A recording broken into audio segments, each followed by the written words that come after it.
students, welcome to next lecture 10. Okay, so today we will go for the next concept of the concept of the instrumental methods, that is your atomic absorption spectroscopy. Atomic absorption spectroscopy,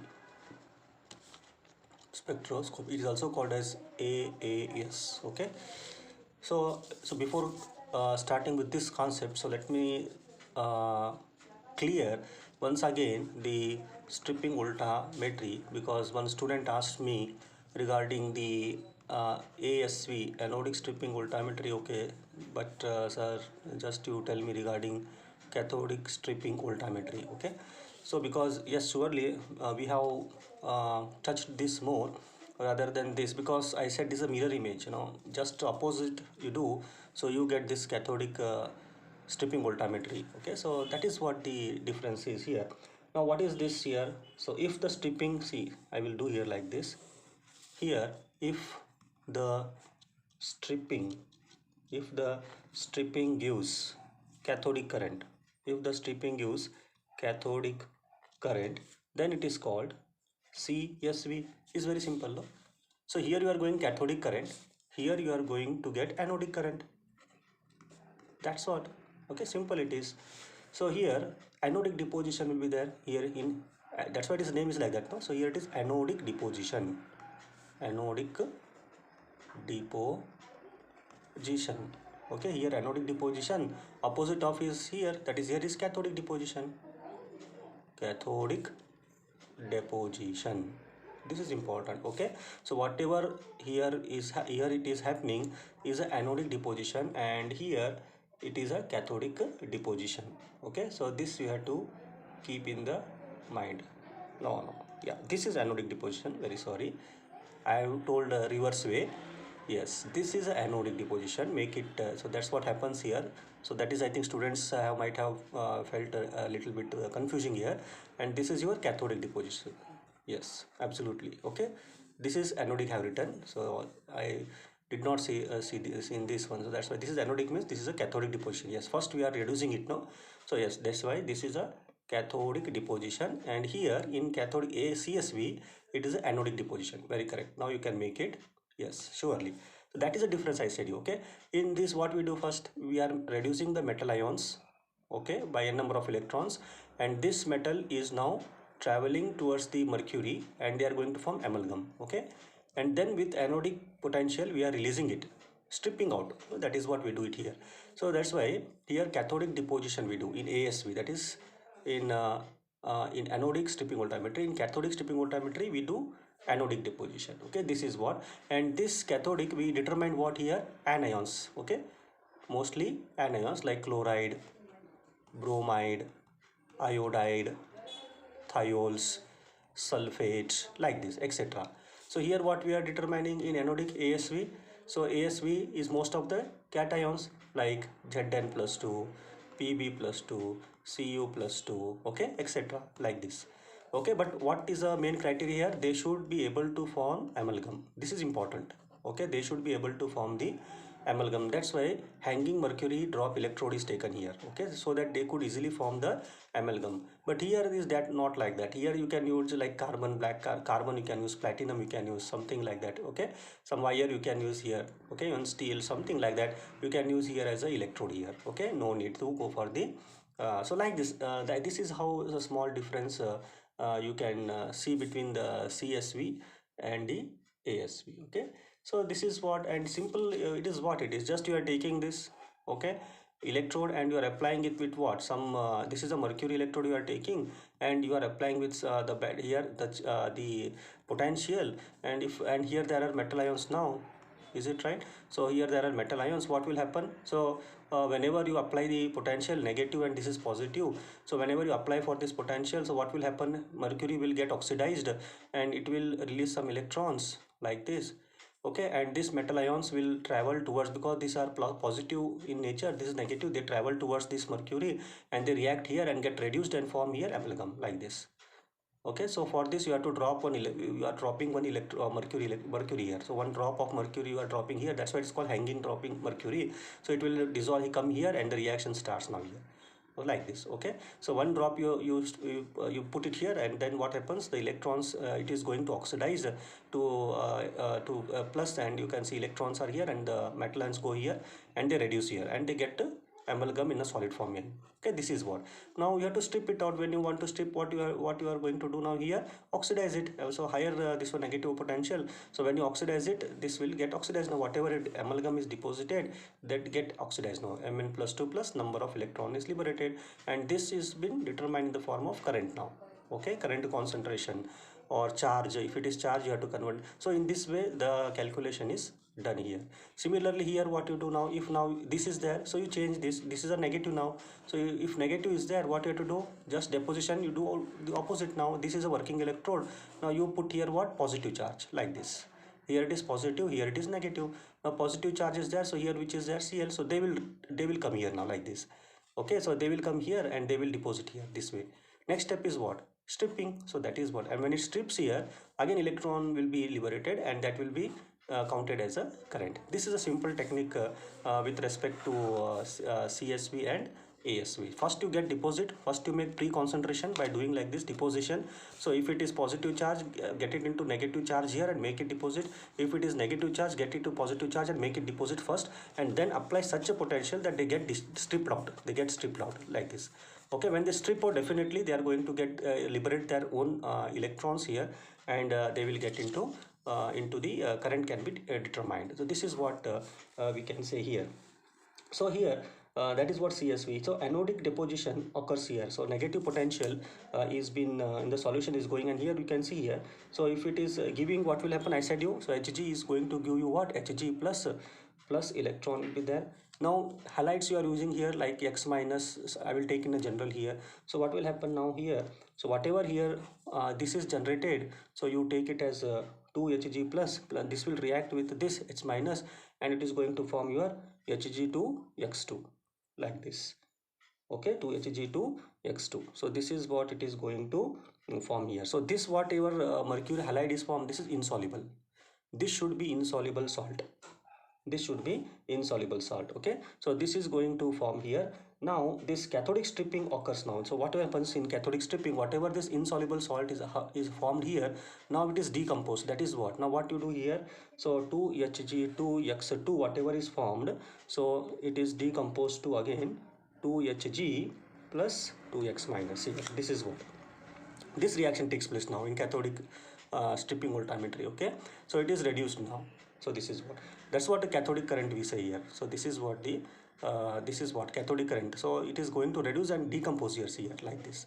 So whatever this salt, insoluble salt is formed in the first step here is decomposed, and during decomposition it will break down into Hg plus 2, and again this will be broken down, and since it is reduced here now to break down here, so there is a liberation of cathodic current. Okay, that is a liberation of cathodic current here. So here we are oxidizing, but here we are reducing. So that's why it is called CSV, cathodic current stripping voltammetry we call it. Okay, so this is what you have to keep in the mind. Okay, so here you know that, so variety of anions can be determined in CSV, as I said now. That is your all this even Hg plus 2 can also be determined. Okay, and the main Hg plus 2, or sometimes no, this is for this one. So even for if you see what you say, electrodes, so solid electrodes can be used here. Okay, solid electrodes in CSV, like you can see the graphite. Okay, graphite also can be used. Okay, so this is how I can say that about the CSV. Hope you understood this. Okay, work on, if you don't understood, again you can call me, and or you can message me, like the one boy has asked me regarding CSV and this one, and today's Zoom Ravi also asked me regarding the differential thermal analysis like this. If you have any doubt, don't hesitate to ask me. Okay, so this is more than sufficient, I think, to understand this CSV and ASV. Little bit you work on to this whatever notes I have given, and definitely you can see that it will be okay for you. And even I have given you peak current here in the above. So how is the peak current can be determined? Okay, so peak current can also be given by, I said you, I think in the last video I told you, that is Randall's-Sevig equation. Randall's-Sevig, Sevik, Sevik equation. I think I have given this to you, which is given by current potential. Current potential is equal to 2.69 into 10 to the power of 5 n 3 by 2. Okay, A C D half nu half. So this is how you can see the peak current can be calculated. So you know that everything I have given in the last video, I think. Okay, so A is area of the electrode, C is concentration of the analyte, D is diffusion coefficient, and nu is scan rate. This is your scan rate, nu. Okay, so this if you do, and you are going to get the result, and finally you can see that you are putting the graph for the stripping voltmeter. Already have told you that is your this is a signal current change delta I versus this is your potential. Okay, and you get something like this. So if it is different metal ions, you get a zinc. Okay, so cadmium, anything, so copper, palladium, something like that. So you are going to get this one when you plot this. Okay, and this plot, as I said, what is this plot here? So this is a current signal versus the, what you say, potential, and this is called differential pulse. This plot is nothing but your pulse differential pulse anodic stripping. Okay, voltammogram, like this you can call it. Okay, differential pulse anodic stripping voltammogram for zinc, cadmium, lead. Zinc, cadmium, lead, you can take it here, and copper. Zinc, cadmium, lead, copper, like this. Okay, and depending on the concentration, you can see the peak also will increase, and some calculation I have told you that you see in the previous video. So I think hope you on this, I think to the most I have told you regarding the cyclic voltmeter. You make a notes, and again you read it many times, then definitely you'll understand. Very important and new technique this is. Even cyclic voltmetry also, try to understand the instrumental part of cyclic voltmetry, and even you go for that how it is been analyzed. That is very much important. Okay, so this is very much important, how this peak, and from peak how you analyze this CV is very much important. Analyzation of CV is important. Okay, so thus don't get it into the notes and put this whatever the discussion and write it. So you have to try to analyze it. So if I get like this, if it is 1 electron, 2 electron, how this changes. Okay, work on to that, and that will be very better. So you read my notes. Okay, so in the notes, if you see any basic things and everything, some related deep related with the CV, that is sufficient. Whenever you get the chance to work on this instrument, definitely you have to go and analyze the graph. That is important. Okay, we'll do it in the future videos. Otherwise, in the offline classes we can do it, right? Now coming to atomic absorption. What is this atomic absorption spectroscopy? So this is based on the principle, this AAS is based on the principle, okay, of the principle that the free atoms in the ground state, if you take like this, free atoms in the ground state can absorb the light. When you hit this H nu, it can absorb the light of certain wavelength. This is important, of certain wavelength, and they jump into the excited state. Is it? This they will jump into the absorption for each element is specific now. So whatever the atom is absorbing this light is for each element it is specific. Okay, they are having different absorption, you know that is important principle here.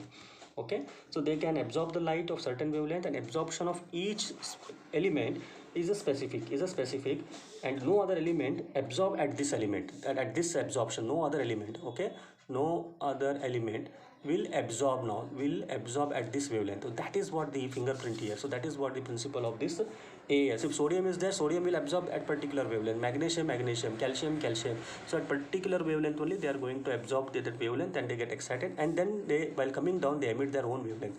So this is what about the principle of the AAS here. Okay, so now if you see the instrumentation of atomic absorption, so here the radiation source is very much important here. As I said, radiation source for this AAS is important. So here we are going to take the three type of radiation source here. So first it is called EDL. Okay, what is this EDLs? EDL is nothing but electrode less discharge lamps. Electrode less discharge lamp. Okay, electrode less discharge lamp. Okay, this is what we call it. Then hollow cathode lamp. Second one is hollow cathode lamp. This is what we are using, and sometimes deuterium lamp also is used. Deuterium lamp, this also is used. These are the source of the radiation here. Now if you see, you are having as the radiation I have we have given it here. So most probably hollow cathode lamp is used here. So you take it as a box here, and this is your hollow cathode lamp here. Okay, so which is we can explain here, and here you can see the radiation is passed here, and there is a now what you say, the burner here like this. Okay, flame is there like this. Okay, the flame is there, and below this flame you can see there is a container here, so we call it as a nebulizer. This is your nebulizer. These are some of the part of the instruments here, and this has some outcoming here, and here you can see there is a one more pan here where the wire the pipe is going to inside this is a sample. From here you have to put the sample. Okay, this is nebulizer, and from here you have to put sample, okay, which you want to detect interest. So like this, then here from here flame, and this is going here, and finally there is again transmission of the rays here from this flame here, and here there should be a slit now. Okay, this is your filter. This is your filter, and from filter you can see again this is passed, and finally you can see a recorder. There is a recorder. So like this. Okay, so this is what here, and this filter it is called as monochromator. You know that it is called as monochromator. Okay, which passes into single wavelength. It gives into single wavelength. So that is your monochromator. See here. Okay, so this is what happens. This is a simple I can say the diagrammatic of this one, and this whatever you are going to get here, since it is monochromator, slitter is there, so whatever you are going to transmit light here, transmit of the light is coming here, so they will be of multiple wavelength. They will be of multiple wavelength, and that's why you have to bring this multiple wavelength into single wavelength. So monochromator is there, and you are going to get here this here. Now see what is this hollow cathode lamp. Okay, so this is made up of the element which you are interested to what you say, if which you are interested to determine. So if you want to determine sodium, then you have to see that this hollow cathode lamp should be made up of sodium. Okay, for example, this is nothing but like this we have shown. This is a tube light, like tube light what we use in this way, that this hollow cathode lamp will be there, where you can see this is the inert gas is there. Inert gas will be there, and there are the electrodes here. Okay, cathode and anode, cathode and anode. So these are the electrodes will be there, and this will be for argon or sometimes neon. So this will be placed here, and cathode anode will be there. And when if you want to anode, if you want now sodium, then this cathode, whatever this cathode is made, this is made up of sodium. If you want calcium to determine, then this cathode is taken of calcium, magnesium, like this. Whatever you require, that you do, you have to take this as a cathode. Okay, and this cathode is used here. Okay, and when high voltage is applied now, so when you apply a high voltage, what will happen now, there will be the applied between the cathode and anode here. So between cathode and anode, when you apply the high voltage, so what will happen now, this sodium will get into this gas, inert gas. Okay, the sodium will get into this inert gas, and they will be in high energy now. They will be high energy, and when they come down, they will emit their own energy, their own radiation, that is around 589 nanometer. This is fixed. Okay, 589 nanometer, that is of sodium. See. Okay, and that light comes here now, 589 nanometer, and whenever the sample is split here like this, so sample will go into this nebulizer in the form of droplets, and when it comes to here into the flame, the whatever the molecules in the form of droplets is there. Okay, if sodium is present, what will happen now, there are so many molecules in this here. If sodium is present, it will only absorb this 598 and get excited here. Okay, when it get excited, absorb. Okay, and which is not absorbed will transmit here like this. Okay, and when it transmits here, so from the filter you can see here, it becomes multiple, this will become single light, single wavelength, and you can perfectly record that how much concentration of sodium is present in this sample. See here, why? Because only sodium will absorb 598 and no other will absorb 598, and only 590 is coming, 598 nanometer wavelength is coming from this. Why? Because you are using particularly sodium as a cathode here. See, That is the sensitiveness of AAS. AAS is, that's why mostly recommended for the research purpose. Okay, if you want to detect the trace elements here. So this is what very much important, because if you want calcium, you put it calcium. So calcium has its own wavelength. So calcium is that only will absorb here. Okay, that one will absorb, and whatever the emitted light will be there, you are recording it here like this. Okay, so this is the fascinating part of the I can say atomic absorption spectroscopy. Okay, this is and if you see here the whatever we are using here. Okay, and what happens if the sample is solid now? So here we have taken in a liquid form. If the sample is solid, what way to do it? Yes, you can also do if the sample is solid. So for that you have to go for laser ablation method, that is called laser ablation method.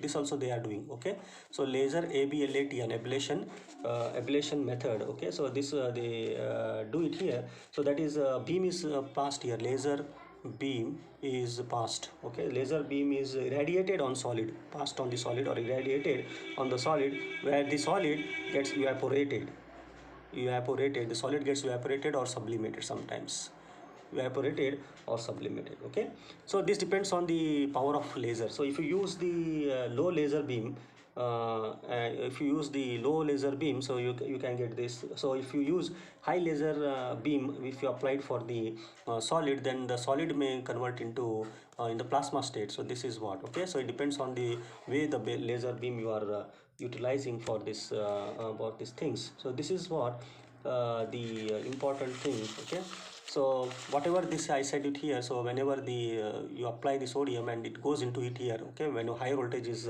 applied here, so that that process we call it as a splittering. Okay, the SPLITTRING, splittering. The sodium ion gets splittered into this neon gas. So this is what they sometimes they ask for 1 or 2 marks here. Or the cloud formation. So there is a formation of cloud here. So when sodium get dissolved, get mixed into this argon gas whenever the high voltage is applied. So this also sometimes they called. Okay, so this is how the excited sodium, then whatever the excited, so the higher energy sodium which is dissolved in this inert gas, so they release energy, and that energy is being utilized here for excitation of the of that concerned metal ions which we are interested here. So that's why this becomes very sensitive. So, okay, so I hope you understood the basic part of this AAS. Okay, now coming to the next concept of this, that is your atomizer. Okay, this is also important, atomizer. So what is this atomizer? So atomizers, you can see that's a flame atomizer. Flame atomizer. Okay, flame atomizer will be there. Then electrothermal atomizer, electrothermal atomizer, that is a graphite furnace you are using here. Graphite furnace is used. Okay, electrothermal analyzer, or sometimes cold vapor atomizer. Cold vapor atomizer. Okay, atomizer. So this is what. So this is your nebulizer, this is your nebulizer, and this is your atomizer. This is your atomizer.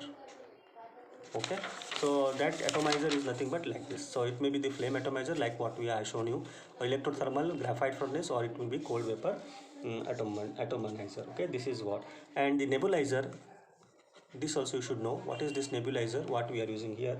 So in nebulizer, sample solution is in nebulizer, sample solution whatever we are putting is converted in nebulizer. The sample solution is converted to tiny droplets. This is important, tiny droplets. So nebulizer like here. So this is your nebulizer. Okay, where the solution what we are putting in this nebulizer is converted to tiny droplets. So that is your nebulizer. Okay, so this is what important here. And we sometimes, this is called aerosol. So this tiny droplets whatever is formed is called as aerosol, and it mixed with the fuel. Okay, it mixed with the fuel and reach the atomizer upper side, and reach the atomizer. Now they will be having the atoms of what, that particular element which you are concerned. So this is what about the experimental setup is been done. Okay, so I think this is okay. We will go for some little 2-3 minutes more, then we'll stop it. Now if you see the nebulization steps. Okay, I will write here nebulization steps. If you see this, so it is having certain steps here. That is, first step is atomization step. In the or nebulizer step again, what we say, atomization step we call. So one by one we will see. So first, dissolution. So this is one. Okay. Second, volatilization. Volatilization. Second one is volatilization, dissociation, ionization, and last one is excitation. Okay, so these are atomization step. Okay, so what are atomization step here? So first is dissolution, then volatilization, then then dissociation, then ionization, and excitation. Okay, so we will learn of this everything. So what does, how, why this, what is the different steps of this, and what is the use of coming up with doing this all 5 steps here. So in the next video. Okay, hope you understood this at brief introductory part of your AA. Yes. Okay, very simple it is. So we will see the further important concept of this ASS in the next video from starting from here. So what is the role of this all atomization step here? Okay, very important this is, and concern to the examination point is also very important. So along with the cyclic voltammetry, stripping voltammetry, so this AAS is also beautiful. This all things are very important with respect to electroanalytical techniques. Okay, so be touch in this, make notes. Okay, read properly. If any doubts is there in this, if you don't understand, kindly message me or call me, and or in Zoom meeting at least discuss with me, but don't keep any doubts here. Okay, be particular in this concept of instrumentation, so that it will help you in your industrial approach whenever once you complete your MS and go out for industry. So this thing is very much important. Okay, thank you.